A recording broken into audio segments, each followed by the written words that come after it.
yeah, Stellar Blade is out later this week.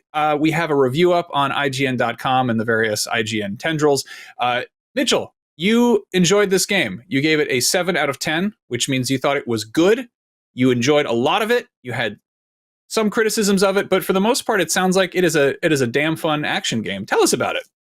That is a very good way to put it. It is a damn fun action game. I think if you judge it purely on the merits of just being an action game, it's actually pretty great. If you just focus on the combat, you focus on how that combat evolves as the game goes on, the enemy variety, all the things that I'm looking for in an action game, Stellar Blade has it. The thing is that Stellar Blade is not a pure action game. There's also a lot of RPG elements, and those RPG elements are not so good. This is a game that cares a lot about its story. There's a lot of long cutscenes. You're constantly going back to like this main hub, talking to like this, the main Oracle guy, and getting all this lore and background. It's not terribly engaging, mainly because the characters aren't engaging. The characters are just nothing burgers, just a whole cast of nothing burgers.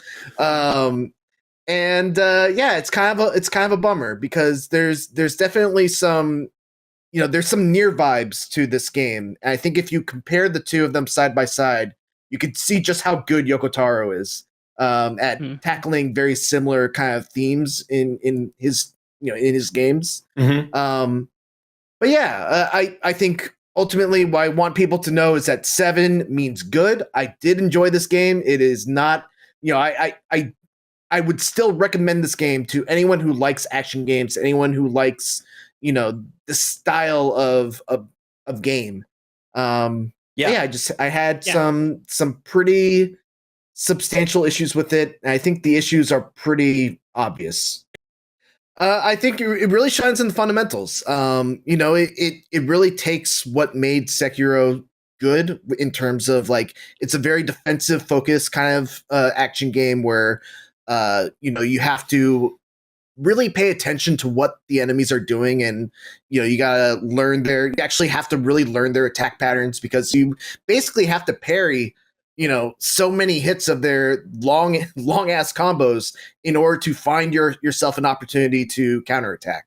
And that feels really satisfying. There's the sound effects are great, so there's a really nice clank clank clank clank whenever I will say I almost entirely turn off all of the microphone functionality on my controller. I don't really need that anymore. That was fun when I got phone calls and No More Heroes on Wii 20 years ago or whatever. But with this game, I guess it defaulted on, and every time you parry, there is the most satisfying clang, and I loved it. And I was like, I actually turned it up. And that parry is so fundamental to the way you fight characters and enemies in this game, and it's so satisfying. I love the combat in this game so much that like every time that happened, especially in like a big intense boss fight where I wasn't sure how things were going to go, you can't really read their tells. I love that stuff. It was awesome. I loved the costume customization in this game. I probably swapped it up if it wasn't every like 2 to 3 hours, and I put about 50 hours in my first playthrough with finding, I think 95% of everything.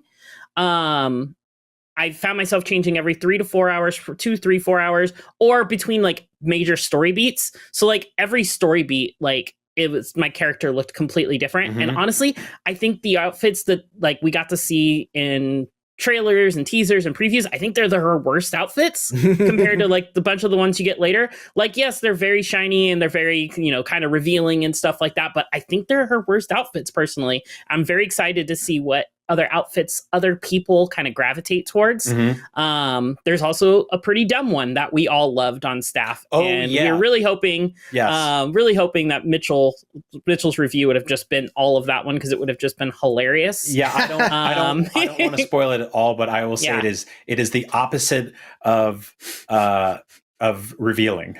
Yes. I know which one you're talking about. Yeah, and I won't say it is in the review. Okay, cool. Nice. All right, I would it's in say the that there review. are people out there who may find it sexually provocative, Sure. but that's There an is. edge Yeah, there are case. some. And they might have conventions. Yeah, I guess like we should, I do want to talk a little bit about the fact that like it was, getting around this game is kind of a pain in the ass. Like, Yes. and unlocking stuff was so much fun that it was frustrating, that it was difficult to do more of that. Like there's no true new game plus. There's like a pretty significant point of no return with like many hours left in the game when you're in the middle of like a bunch of side missions and stuff like that. There's like fast traveling from area to area is like just extremely cumbersome. It doesn't doing side missions and finding out which of the areas you need to go to within specific areas to find the side mission that you're doing is just frustrating. Some areas have maps entirely. Like there are two pretty massive open world, fairly barren kind of areas that have maps. They kind of need them because they're just gigantic. But then really nothing else in the game does. And so it's just a little odd, like the decisions behind some of that. Like that's what we were messaging each other, sort of being like, man, it's like so frustrating to just go from point A to point B in a game that's like constantly nudging you to go explore and do side content. And like, there's a fishing mini game in this. There's a whole fishing side quest, and like that. One of the elements of it had popped up over like very near the end of the game. So like my main objective was like kill the main boss in space, and my sub objective was like, catch a blowfish or whatever. And I couldn't, like there was no water there to go fishing anywhere. And I'm like, and I couldn't go back and do anything about it. And I was just like, let me out of here. Like you put me on rails for like 3 hours straight. And it's great. It's fun. It's cool. I love the combat and stuff like that. But like, let me go back to town and like do cool stuff and get more costumes. And like, that was one of our big notes, Mitchell. You put this in the review. You said there wasn't enough water, which is a major no-no. But Oh god. no, I'm kidding. But no, like I think the Goldilocks over here. To your point, like if this had been like a very like a straightforward kind of old school action game, which in a lot of ways it's kind of drawing on that stuff, it might have been better, but I think people also would have been griping about having not enough content. Like it is a substantial game. There's a lot of stuff in there. There's a lot of stuff to do, but it does suffer from that sort of it's like it's not designed to be backtracked in. Like if you're kind of taking a straight shot through it, like if these areas were broken up as levels, it might be sort of different. But the fact that you have to walk from one to the other, or you use like payphones, which to fast travel, which is, I think my big thing is that the stuff that Eve does in this game is very cool. Like when she's like, throwing her sword up in the air, leaping up to catch it, and then plunging it down into a boss's head, and then ripping it in half. Like that's cool. It's stuff that Dante would do, that Bayonetta would do, but Eve herself is not a cool character. It's like there's this dissonance between what Eve is doing and what Eve the character is actually like. Yeah, like Dante's a cool character. He can do stuff that's outlandishly cool for no reason, and you'll just be like, oh, Dante's just being Dante. Oh, Bayonetta's just being Bayonetta. With Eve, it's like it just doesn't feel right because there's no basis of it in her actual actions in the story. Yeah, she's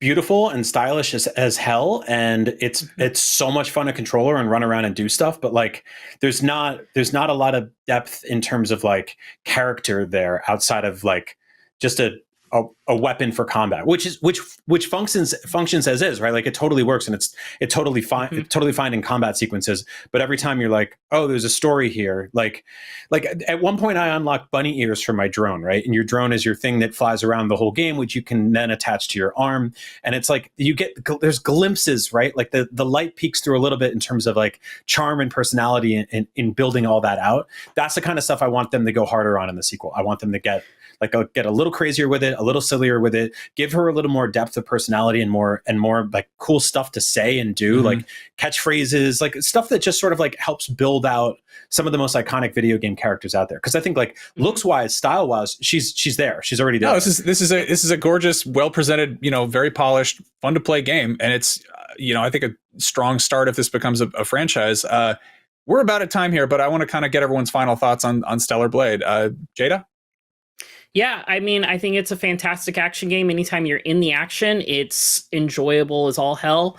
I think you do get a little bit of more depth from Eve when you do some of the side quests. It's very specific ones where you see a little bit more character and emotion pulled out of her, but it's still so toned down that it's very easy to overlook. So I think, like we were saying in those last points, it's something to go over, but it's definitely one I still recommend for fans of action games. And I hope New Game Plus gets here sooner rather than later, because I feel like anybody who like me that powers through it in like a weekend and a half, is going to move on and not want to come back too soon. So yeah. Cool. Brian, what about you?